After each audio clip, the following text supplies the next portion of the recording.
नमस्कार, आप देख रहे हैं रियल फ्लेवर्स न्यूज और मैं प्रहलाद संगेलिया। दोस्तों, क्रिप्टो करेंसी को लेकर अब तक की सबसे बड़ी खबर सामने आ रही है कि भारत सरकार इस वर्चुअल करेंसी को लेकर एक बहुत बड़ा फैसला ले सकती है, क्योंकि कई देश इस क्रिप्टो करेंसी को अब तक बैन कर चुके हैं और कई देश बैन करने की तैयारी में हैं।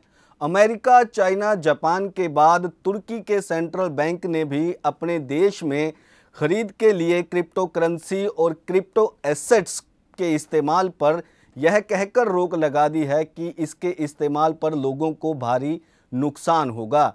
इसकी ट्रांजैक्शन भी जोखिम है, जिसका नतीजा यह निकला है कि महज कुछ ही घंटों में बिटकॉइन $13,000 लुढ़क के नीचे जा गिरा है और लोगों को भारी नुकसान भी हुआ है।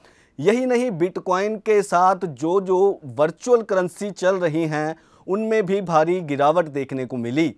इसके बाद अब भारत सरकार भी ऐसी वर्चुअल करेंसी पर बड़ा एक्शन ले सकती है और किसी भी समय रिजर्व बैंक ऑफ इंडिया को यह आदेश दे सकती है कि देश में वर्चुअल करेंसी के इस्तेमाल पर रोक लगा दी जाए। अब आप खुद ही अंदाज़ा लगा सकते हो कि यह करेंसी कितनी घातक है, जिसमें पलक झपकते ही आपको करोड़ों रुपए का घाटा हो सकता है।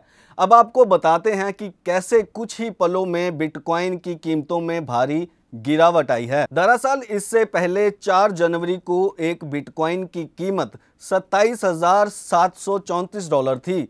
9 फरवरी को बिटकॉइन की कीमत $44,141 पहुंच गई, जिसके बाद 17 मार्च को बिटकॉइन की कीमत $55,927 और अप्रैल के महीने बिटकॉइन की कीमत $64,541 पर पहुंच गई।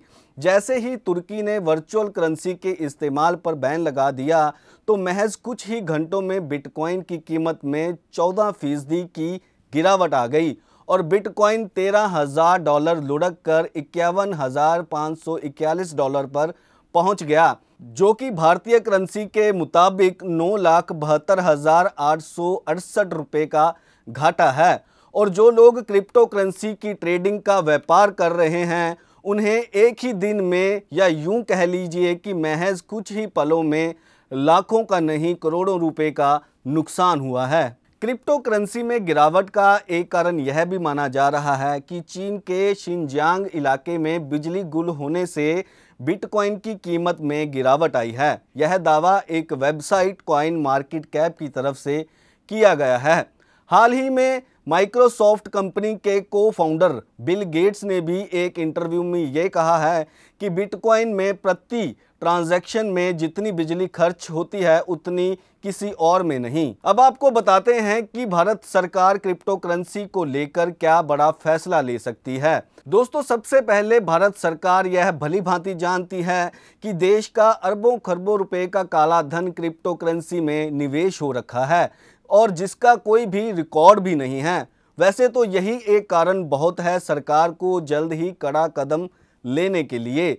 इसके साथ ही देश की सुरक्षा के लिहाज से भी इसे देखा जा रहा है, क्योंकि पैसा कहां जा रहा है, किसके पास जा रहा है, देश विरोधी ताकतें भी इसका दुरुपयोग कर सकती हैं। इसके अलावा देश की सुरक्षा के लिहाज से भी इसे देखा जा रहा है, क्योंकि पैसे कहां से आ रहे हैं और कहां जा रहे हैं, देश विरोधी ताकतें भी इसका दुरुपयोग कर सकती हैं। इसके अलावा लुधियाना जैसे शहर में कई लोगों ने अपनी ही वर्चुअल करेंसी शुरू कर डाली है, जो कि भारत की प्रभुसत्ता और आर्थिकता के लिए एक बहुत बड़ा खतरा है। ऐसे कई तरह के सवाल हैं जिनका जवाब मिलना बहुत ज़रूरी है। फिलहाल मुझे दीजिए इजाज़त, आप बने रहें रियल फ्लेवर्स न्यूज़ के साथ। अगली बार नई अपडेट के साथ आपके सामने हाजिर होंगे। धन्यवाद।